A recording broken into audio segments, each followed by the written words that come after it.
От древни времена народът на Йехова има установени места за поклонение. Затова следваме този образец и в наши дни. Днес по целия свят се събираме в зали на Царството.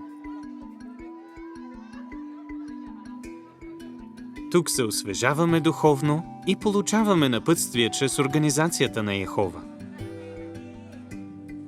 Тук се радваме и на насърчително общуване с нашите братя и сестри.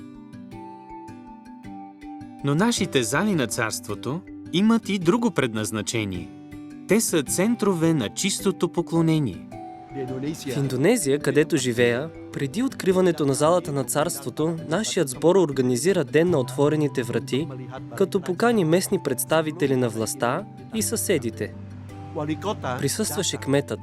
Голямо впечатление му направиха качественото строителство, функционалността на сградата и красивата градина. Той каза, че чистотата на тази зала е отражение на истинската ни вяра. Думите му ни накараха да се гордеем, че служим на нашия Бог Йехова. Подобни случки ни напомнят, че не бива да приемаме за даденост нашите места за поклонение. Как всеки от нас може да покаже на Йехова, че е благодарен за залата на Царството?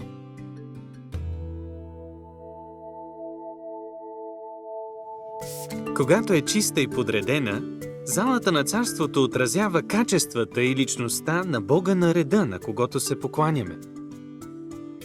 Редовното почистване също предпазва здравето на всички присъстващи. Освен това, с редовна поддръжка, сградата може да се използва по-дълго време.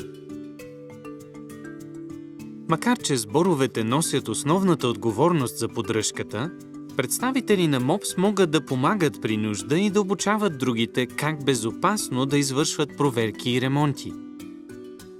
Помни, че никой не бива сам да извършва рисковани ремонти в залата на Царството. Важно е винаги да се следват указанията за безопасност.